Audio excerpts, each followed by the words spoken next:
So hello दोस्तों, अब तक हमने कबीरदास जी के पहले दो साखियों को देख लिया है।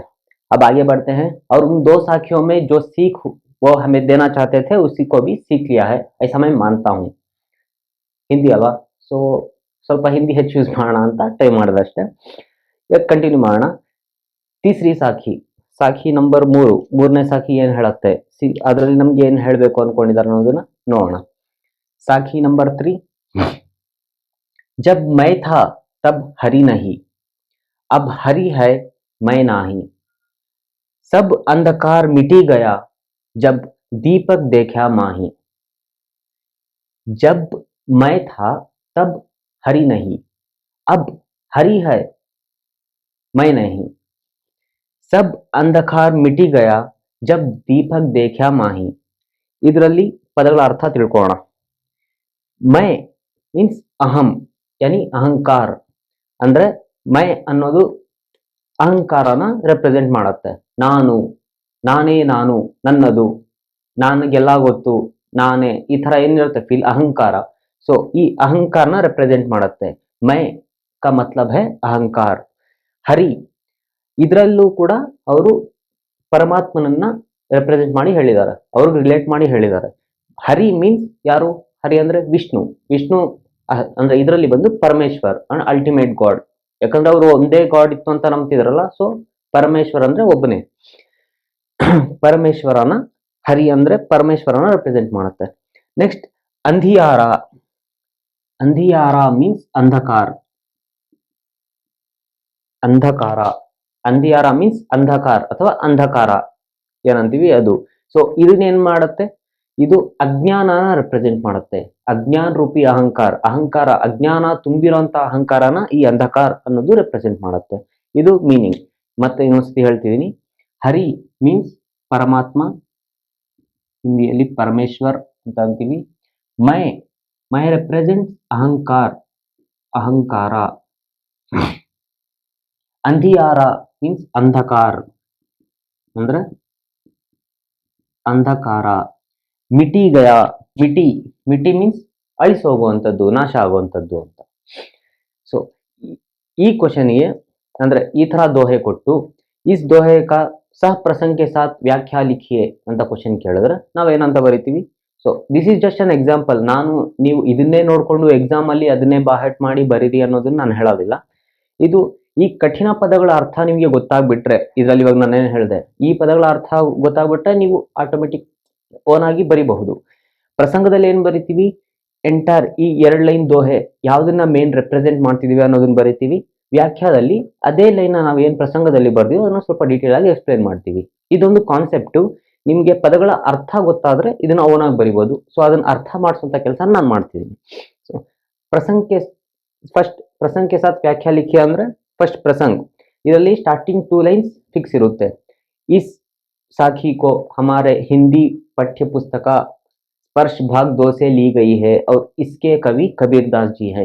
ಈ ಲೈನ್ ಎಲ್ಲದಕ್ಕೂ ಫಿಕ್ಸ್ ಮಾಡ್ಕೊಳ್ಳಿ. ನೆಕ್ಸ್ಟ್ ಅದಾದ್ಮೇಲೆ ಮುಂದೆ ಏನ್ ಬರಬೇಕು? इसमें कबीर जी मन में अहम या अहंकार के मिट जाने के बाद मन में परमेश्वर के वास के बात करते हैं. ಅಂದ್ರೆ जब मैं था, ನಾನು ಅನ್ನೋದು ಯಾವಾಗ ನಮ್ಮ ಹೃದಯದಲ್ಲಿ ಇತ್ತು, ತಬ್ ಹರಿ ನಹಿ, ಆವಾಗ ಪರಮೇಶ್ವರನ ವಾಸ ನಮ್ಮ ಹೃದಯದಲ್ಲಿ ಇರಲಿಲ್ಲ. ಅಂದ್ರೆ ಯಾವತ್ತು ಅಹಂಕಾರ ಅನ್ನೋದು ನಮ್ಮಲ್ಲಿ ಇರುತ್ತೋ ಅವತ್ತಿನವರೆಗೂ ದೇವರು ಅನ್ನೋದು ನಮ್ಮಲ್ಲಿ ಬರೋದಕ್ಕೆ ಸಾಧ್ಯ ಇಲ್ಲ. ಅಬ್ ಹರಿ ಹೈ ಮೈ ನಾಹಿ, ಇವಾಗ ನನ್ನಲ್ಲಿ ಹರಿ ಇದ್ದಾನೆ, ಪರಮೇಶ್ವರ ನನ್ನಲ್ಲಿದ್ದಾನೆ, ಅದಕ್ಕೆ ನನ್ನಲ್ಲಿ ಅಹಂಕಾರ ಅನ್ನೋದೇ ಇಲ್ಲ, ಅಹಂಕಾರ ಎಲ್ಲ ನಾಶ ಆಗೋಗಿದೆ. ಅದನ್ನ ರೆಪ್ರೆಸೆಂಟ್ ಮಾಡೋಕೆ ಸಬ್ ಅಂಧಿಯಾರ ಮಿಟಿಗಯ, ಈ ಅಜ್ಞಾನ ತುಂಬಿರುವಂತ ಅಹಂಕಾರ ನನ್ನಲ್ಲಿ ಏನೇನಿತ್ತು ಅದೆಲ್ಲಾನು ನಾಶ ಆಗೋಯ್ತು, ಸರ್ವನಾಶ ಆಗೋಯ್ತು. ಯಾವಾಗ? ಜಬ್ ದೀಪಕ್ ದೇಖ್ಯಾ ಮಾಹಿ, ಯಾವಾಗ ಜ್ಯೋತಿ ದೀಪಕ್, ದೀಪ ಯಾವಾಗ ನೋಡಿದೆ ನಾನು, ದೀಪದ ದರ್ಶನ ಯಾವಾಗ ಆಯ್ತು. ಇದರಲ್ಲಿ ದೀಪ ಯಾವ್ದನ್ನ ರೆಪ್ರೆಸೆಂಟ್ ಮಾಡ್ತಿದೆ? ದೀಪಕ್ ಮೀನ್ಸ್ ಇದೂನು ಪರಮೇಶ್ವರ್ ಅಥವಾ ಜ್ಞಾನ, ಜ್ಞಾನ. ಅಂಧಕಾರ ಅಂದ್ರೆ ಅಜ್ಞಾನ ಅಹಂಕಾರ. ದೀಪಕ್ ಅಂದ್ರೆ ದೀಪ ಅಂದ್ರೆ ಜ್ಞಾನ ಮತ್ತೆ ಭಗವಂತ, ಇವೆರಡನ್ನ ರೆಪ್ರೆಸೆಂಟ್ ಮಾಡುತ್ತೆ. ಸೊ ಇವ್ರೇನ್ ಹೇಳಕ್ ಹೊರಟಿದಾರ ಅಂದ್ರೆ, ನನ್ನಲ್ಲಿ ಯಾವಾಗ ಅಹಂಕಾರ ಇತ್ತು, ಜಬ್ ಮೇರೆ ಅಂದರ್ ಅಹಂ ಯಾ ಅಹಂಕಾರ ಥಾ ತಬ್ ಪರಮೇಶ್ವರ್ का वास मेरे हृदय में नहीं था ಅಂದ್ರೆ ಪರಮೇಶ್ವರನ ವಾಸ ನನ್ನ ಹೃದಯದಲ್ಲಿ ಇರಲಿಲ್ಲ. जब अब हरि है मैं नाही मीन्स जब मेरे अंदर परमेश्वर बस गए ಯಾವಾಗ ಪರಮೇಶ್ವರ ನನ್ನ ಹೃದಯದಲ್ಲಿ ಸ್ಥಾಪನೆ ಆಗಿದಾರೋ तब मैं नहीं मीन्स ನನ್ನಲ್ಲಿ ಅಹಂಕಾರ ಇಲ್ಲ. सब अंधियारा मिट गया जब दीपक देखा माही जब ज्ञान रूपी दीपक के दर्शन हो गए जब ज्ञान रूपी दीपक के दर्शन हो गए तो तब सारा हृदय का अंधकार मिट गया मीन्स अंधकार का नाश हो गया. ಯಾವಾಗ ನಾವು ಜ್ಞಾನ ರೂಪಿ ಜ್ಞಾನದ ಜ್ಯೋತಿಯ ದರ್ಶನ ಮಾಡ್ಕೊಂಡ್ವೋ ಆವಾಗ ನಮ್ಮಲ್ಲಿದ್ದ ಅಹಂಕಾರ ಎಂಬ ಅಂಧಕಾರ ಎಲ್ಲಾನು ನಾಶ ಆಗೋಯ್ತು. ಯಾವಾಗ ಒಂದು ಕತ್ಲಲ್ಲಿ ದೀಪ ಬೆಳಗಿದ್ರೆ ಹೇಗೆ ಕತ್ಲೆಲ್ಲ ಹೋಗ್ಬಿಟ್ಟು ಬೆಳಕಿರುತ್ತೋ ಅದೇ ತರ ನಮ್ಮ ಹೃದಯದಲ್ಲಿ ಅಜ್ಞಾನ ಎಂಬ ಅಂಧಕಾರದ್ದು ನಾಶ ಆಯ್ತು ಅಂತ ಇದರಲ್ಲಿ ಹೇಳಕ್ ಹೊರಟಿದ್ದಾರೆ. ಸೊ ಪ್ರಸಂಗ ಏನ್ ಹೇಳುತ್ತೆ, इसमें कबीर जी मन में अहम या अहंकार के मिट जाने के बाद मन में परमेश्वर की वास की बात कहते हैं ಅಂದ್ರೆ ಯಾವಾಗ ನಮ್ಮಲ್ಲಿ ಅಹಂಕಾರ ಅನ್ನೋದು ನಾಶ ಆಗುತ್ತೋ ಆವಾಗ ಪರಮೇಶ್ವರ ನಮ್ಮಲ್ಲಿ ಸ್ಥಾಪನೆ ಆಗ್ತಾನೆ ಅಂತ ಹೇಳಕ್ಕೆ ಹೊರಟಿದ್ದಾರೆ. ಇದನ್ನ ವ್ಯಾಖ್ಯೆಯಲ್ಲಿ ಏನ್ ಹೇಳ್ತೀವಿ ಅಂದ್ರೆ कबीर दास जी कहते हैं कि जब तक मेरे अंदर अहंकार था तब तक मुझे ईश्वर की प्राप्ति नहीं हुई. जब मैं था हरि नहीं जब तक मेरे अंदर अहंकार था तब तक मुझ में ईश्वर की प्राप्ति नहीं हुई. ಈ ಫಸ್ಟ್ ಲೈನ್ ಇಷ್ಟನ್ನು ರೆಪ್ರೆಸೆಂಟ್ ಮಾಡುತ್ತೆ. अब जब मेरे अंदर का अहम मिट चुका है जब मेरे अंदर का अहम मिट चुका है ನನ್ನಲ್ಲಿರುವಂತ ಅಹಂಕಾರ ನಾಶ ಆಗಿದೆ तब मुझे ईश्वर की प्राप्ति हो गई है. अब हरि है मैं नाही मीन्स ಯಾವಾಗ ನನ್ನಲ್ಲಿರುವಂತ ಅಹಂ ಸರ್ವನಾಶ ಆಗಿದೆಯೋ ಇವಾಗ ನನ್ನಲ್ಲಿ ಈಶ್ವರ್ ಅಂದ್ರೆ ಪರಮೇಶ್ವರನ ಪ್ರಾಪ್ತಿಯಾಗಿದೆ ಅಂತ ಹೇಳುತ್ತೆ. ನೆಕ್ಸ್ಟ್ मैंने ज्ञान रूपी दीपक के दर्शन कर लिए तब अज्ञान रूपी अंधकार मिट गया अर्थात अहम भाव को त्याग कर ही सबको ईश्वर की प्राप्ति हो सकती है. अंडरलाइन. जब मैंने ज्ञान रूपी दीपक के दर्शन कर लिए ಯಾವಾಗ ನನಗೆ ಜ್ಞಾನದ ಜ್ಯೋತಿಯ ದರ್ಶನವಾಯಿತೋ ಆವಾಗ ತಬ್ ಅಜ್ಞಾನ ರೂಪಿ ಅಂಧಕಾರ ಮಿಟ್ ಗಯಾ ಅಂದ್ರೆ ಅಜ್ಞಾನ ರೂಪಿಯ ಅಂಧಕಾರ ನನ್ನಲ್ಲಿ ಏನಿತ್ತು ಅದೆಲ್ಲ ನಾಶ ಆಗೋಯ್ತು. ಸಬ್ ಅಂಧಕಾರಿ ಮಿಟಿ ಗಯಾ अंधियारा मिटी गया जब दीपक देखा माही. ಇದಕ್ अर्थ ಏನು ಮೇನ್ ಅರ್ಥ ಏನು, ಅಹಂ भाव को त्याग कर ही सबको ईश्वर की प्राप्ति हो सकती है. ಅಹಂ ಅನ್ನೋ ಭಾವನೆಗಳನ್ನ ತ್ಯಾಗ ಮಾಡಿದ್ರೇನೆ ಎಲ್ಲರಿಗೂ ಪರಮೇಶ್ವರನ ಪ್ರಾಪ್ತಿ ಆಗತ್ತೆ ಅಂತ ಇವರು ಇದರಲ್ಲಿ ಹೇಳಕ್ಕೆ ಹೊರಟಿದ್ದಾರೆ. ಎಷ್ಟು ಸುಂದರವಾಗಿದೆ ಅಲ್ವಾ. ನೆಕ್ಸ್ಟ್ ಇವರದ್ದು ನಾಲ್ಕನೇ साखी नंबर 4 ಏನ್ ಹೇಳುತ್ತೆ ಅನ್ನೋದನ್ನ ನೋಡೋಣ. सो चलिए दोस्तों अब आगे बढ़ते हैं साखी नंबर 4 चौथी साखी के साथ. सो ನಾಲ್ಕನೇ ಸಾಖಿನ ಸ್ಟಾರ್ಟ್ ಮಾಡೋಣ. ಇದು ಏನ್ ಹೇಳುತ್ತೆ, ಇದರ ಥ್ರೂ ಕಬೀರ್ ದಾಸ್ ನಮ್ಗೆ ಏನ್ ಹೇಳಬೇಕು ಅನ್ಕೊಂಡಿರ್ತಾರೆ ಅನ್ನೋದನ್ನ ನೋಡೋಣ. चौथी साखी सुखिया सब संसार है खाए और सोए दुखिया दास कबीर है जागे अरू रोए. ಇನ್ನೊಂದ್ಸತಿ ಹೇಳ್ತೀನಿ ನೋಡಿ. सुखिया सब संसार है खाए अरू सोवे दुखिया दास कबीर है जागे और रोवे. पदದ ಅರ್ಥ फर्स्ट सुखिया मीन्स सुखी. इसका मतलब है सुखी ಅಂದ್ರೆ ಸುಖವಾಗಿ. सो सुखिया मीन्स सुख. सो सेम नेक्स्ट लाइन ಅಲ್ಲಿ दुखिया मीन्स दुख पड़ोंथವರು. सुखिया का मतलब है सुखी, दुखिया का मतलब है दुख. नेक्स्ट अरू मीन्स ಮತ್ತು और ಅಂತೀವಲ್ಲ ಅದು. ನೆಕ್ಸ್ಟ್ ಸೋವೈ मीन्स सो रहे ಮಲಗಿದ್ದಾರೆ ಅಂತ. सोवै मीन्स सो रहे and रोवै मीन्स रो रहे. सो रहे रो रहे मीन्स ಅಳ್ತಾ ಇದ್ದಾರೆ ಅಂತ. ಅಳ್ತಾರೆ. ಸೊ ಇದರಲ್ಲಿರುವಂತ ಡಿಫಿಕಲ್ಟ್ ವರ್ಡ್ಸ್ ನಾಲ್ಕೆ ಅನ್ಸುತ್ತೆ. ಸುಖಿಯಾ ಮೀನ್ಸ್ ಸುಖ, ಸಂಸಾರ್ ಮೀನ್ಸ್ ಪ್ರಪಂಚ, ದುಃಖಿಯಾ ಮೀನ್ಸ್ ದುಃಖ, ಕಬೀರ್ ಜಾಗೆ ಅವರು. ಇದರಲ್ಲಿ ಏನ್ ಹೇಳಕ್ ಹೊರಟಿದ್ದಾರೆ, सुखिया सब संसार है, संसार के सारे लोग सुखी हैं। क्यों? खावे और सोवे, अंदर खा रहे हैं और सो रहे हैं, इसीलिए संसार के सारे लोग सुखी हैं। इट मीन्स ಪ್ರಪಂಚದಲ್ಲಿ ಜನ ಎಷ್ಟು ಜನ ಇದ್ದಾರೆ, ಎಲ್ಲರೂ ಸುಖವಾಗಿದ್ದಾರೆ. ಅವರು ಬರೀ ತಿನ್ನುವಂಥದ್ದು ಮಲಗುವಂಥದ್ದು ಎರಡೇ ಕೆಲಸ ಮಾಡ್ತಿದ್ದಾರೆ, ಅದಕ್ಕೆ ಎಲ್ಲರೂ ಸುಖವಾಗಿದ್ದಾರೆ. ದುಃಖಿಯ ದಾಸ್ ಕಬೀರ್ ಹೈ, ಈ ಪ್ರಪಂಚದಲ್ಲಿ ದುಃಖದಿಂದ ಇದ್ದಾರೆ ಅಂದ್ರೆ ಅವರು ಒಬ್ರೆ, ಇವ್ರ ಪ್ರಕಾರ ಅವರೊಬ್ರೆ. ಅದು ಯಾರು? ಕಬೀರ್ ದಾಸ್. ಕಬೀರ್ ದಾಸ್ ದುಃಖದಲ್ಲಿದ್ದಾರೆ. ಯಾಕೆ? ಜಾಗೆ ಅವರು ಸೋವೆ, ಅವರು ಮಲಗ್ತಿಲ್ಲ, ಜಾಗರಣೆ ಮಾಡ್ತಿದ್ದಾರೆ ಮತ್ತೆ ಅಳ್ತಿದ್ದಾರೆ. ಯಾಕೆ ಅಳ್ತಿದ್ದಾರೆ? ಈ ದೋಹೆ ಏನಿದೆ, ಈ ಸಾಖಿ ಏನಿದೆ, ಇದು ಕೂಡ ಪರಮಾತ್ಮನ್ಗೆ ರಿಲೇಟ್ ಮಾಡಿ ಬರ್ದಿರೋವಂಥದ್ದು.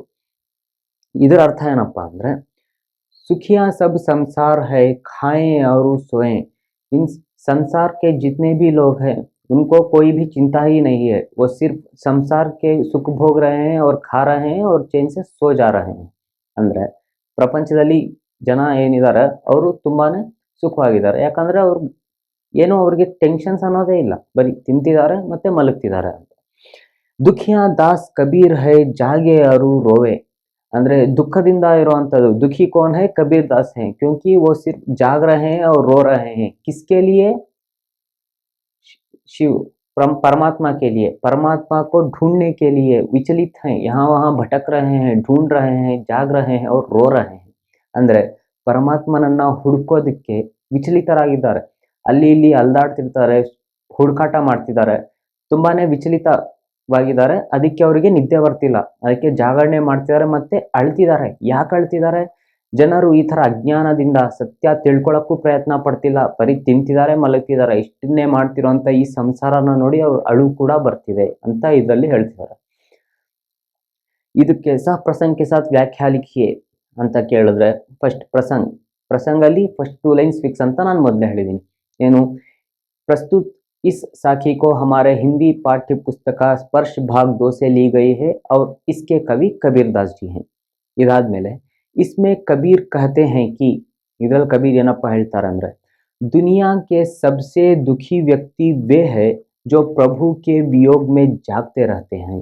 ಅಂದ್ರೆ ಪ್ರಪಂಚದಲ್ಲಿ ತುಂಬಾನೇ ದುಃಖದಿಂದ ಇರೋ ಮನುಷ್ಯ ಯಾರಪ್ಪ ಅಂದ್ರೆ, ಯಾರು ಪರಮಾತ್ಮನ ಹುಡುಕಾಟದಲ್ಲಿ ತೊಡಗಿರ್ತಾರೋ ಅವರೇ ಪ್ರಪಂಚದಲ್ಲಿ ತುಂಬಾನೇ ದುಃಖದಲ್ಲಿ ಕೂಡಿರುವಂತ ಮನುಷ್ಯ. ಇದರಲ್ಲಿ ಏನಪ್ಪಾ ಅಂದ್ರೆ, ಚಿಂತನಶೀಲ್ ಮನುಷ್ಯ ಕಿ ವ್ಯಾಕುಲತಾ ಕೋ ಪ್ರಕಾಶ್ ಕಿಯಾ ಗಯಾ ಹೈ. ಅಂದ್ರೆ ಚಿಂತನಶೀಲ ಮನುಷ್ಯ ಏನಿರ್ತಾನೆ ಅವನ ವ್ಯಾಕುಲತೆನ ರೆಪ್ರೆಸೆಂಟ್ ಮಾಡಕ್ ಹೊರಟಿದ್ದಾರೆ. ಅಂದ್ರೆ ಚಿಂತನಶೀಲ, ಯಾರಿಗೆ ಚಿಂತೆ ಇದ್ರೆ ನಿದ್ದೆ ಬರಲ್ಲ, ಅದು ಗೊತ್ತಲ್ವಾ? ಫಾರ್ ಎಕ್ಸಾಂಪಲ್ ನಿಮ್ದೇ ತಗೊಳ್ಳಿ, ಈಗ 10th ಕ್ಲಾಸ್ ಎಕ್ಸಾಮ್ಸ್ ಇದೆ ಅಂದಮೇಲೆ ನೈಟ್ ಎಲ್ಲ ಜಾಗರಣೆ ಮಾಡಿ ಓದ್ತೀರಾ, ನಿದ್ದೆ ಬರುತ್ತಾ? ಬರಲ್ಲ. ಸೊ ಸೇಮ್ ರೀತಿನ ಇಲ್ಲಿ ರೆಪ್ರೆಸೆಂಟ್ ಮಾಡಕ್ ಹೊರಟಿದ್ದಾರೆ. ಸೊ ಪ್ರಸಂಗದಲ್ಲಿ ಏನ್ ಬರೀಬೇಕು ಅಂದ್ರೆ, आफ्टर द 2 लाइन्स इसमें कबीर कहते हैं कि दुनिया के सबसे दुखी व्यक्ति वे हैं जो प्रभु के वियोग में जागते रहते हैं. ಸೊ ವ್ಯಾಖ್ಯಾ ಸೇಮ್ ಇದರಲ್ಲಿರುವಂತ ಮೇನ್ ಪಾಯಿಂಟ್ ನ ಪ್ರಸಂಗದಲ್ಲಿ ಬರೆದು ಬಿಟ್ಟಿದೀವಿ. ನೆಕ್ಸ್ಟ್ ವ್ಯಾಖ್ಯಾ ಮೀನ್ಸ್ ಡೀಟೇಲ್ ಆಗಿ ಬರೀಬೇಕು. कबीर दास जी कहते हैं कि यह संसार सुखी है क्योंकि यह केवल खाने और सोने का काम करता है. सुखिया सब संसार है, खाए और सोवे. इधर पंद्रह कबीर दास जी कहते हैं कि संसार सुखी है क्योंकि यह केवल खाने और सोने का काम करता है. ಈ ಪ್ರಪಂಚದಲ್ಲಿರುವಂತ ಜನ ಜಸ್ಟ್ ಉಂಡೋ ಅಂತದ್ದು ಮಲಗೋ ಅಂತದ್ದು ಎರಡನ್ನೇ ಮಾಡ್ತಿರೋದ್ರಿಂದ ಅವರು ತುಂಬಾ ಸುಖವಾಗಿದ್ದಾರೆ. अर्थात सब प्रकार की चेताओं से परे हैं. ಅಂದ್ರೆ ಸತ್ಯ ಏನಿದೆ, ದೇವ್ರನ್ನ ಯಾವ ತರ ಪರಮಾತ್ಮನಲ್ಲಿ ನಾವು ವಿಲೀನರಾಗುವಂಥದ್ದು, ಈ ಸತ್ಯ ಏನಿದೆ ಅನ್ನೋದನ್ನ ತಿಳ್ಕೊಳ್ದೆ ಅಜ್ಞಾನರಾಗಿ ಆರಾಮಾಗಿ ಸುಖವಾಗಿ ಮಲಗಿದ್ದಾರೆ ಅಂತ ಇದನ್ನ ರೆಪ್ರೆಸೆಂಟ್ ಮಾಡ್ತಿದ್ದಾರೆ. ನೆಕ್ಸ್ಟ್, इनमें दुखी केवल कबीर दास है, दुखिया दास कबीर है. मीन्स इसमें केवल कबीर दास दुखी है क्योंकि वे जागते हैं और रोते हैं. ಇದರಲ್ಲಿ ಕಬೀರ್ ದಾಸ್ ಮಾತ್ರನೇ ದುಃಖದಿಂದ ಇದ್ದಾರೆ. ಯಾಕಂದ್ರೆ ಅವರು ಜಾಗೆ ಅವ್ರು ರೋಯೆ, ಜಾಗ್ ರಹೆ ಹೇ ಅವ್ರು ರೋ ರಹೆ ಹೇ, ಅವ್ರು ಜಾಗರಣೆ ಮಾಡ್ತಿದ್ದಾರೆ, ತುಂಬಾ ವಿಚಲಿತರಾಗಿದ್ದಾರೆ, ಮತ್ತೆ ಅವರಿಗೆ ಅಳು ಬರ್ತಿದೆ ಈ ಪ್ರಪಂಚದ ಅಜ್ಞಾನದಿಂದ. ಆಶಯ ಏಕಿ, ಇದರಲ್ಲಿ ಈ ಕವಿ ಆಶಯ ಏನಿದೆ ಅಂದ್ರೆ, सांसारिक सुखों में व्यस्त रहने वाले लोग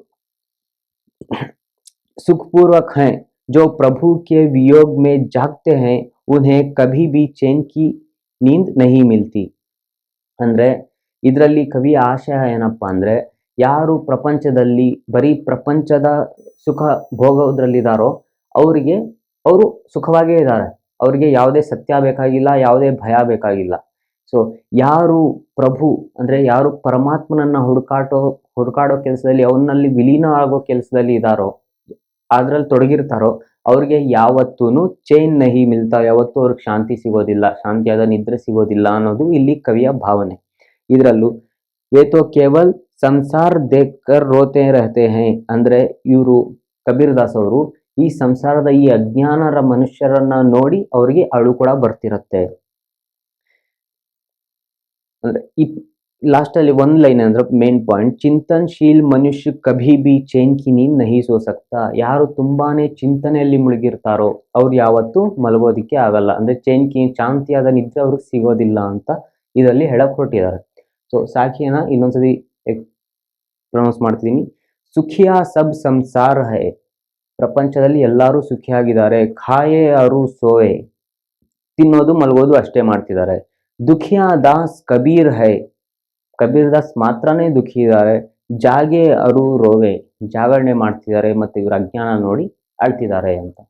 ಸೊ ಇದು ಈ ಫೋರ್ತ್ ಸಾಖಿ. ಸೊ आगे बढ़ते हैं फिफ्थ साखी के साथ.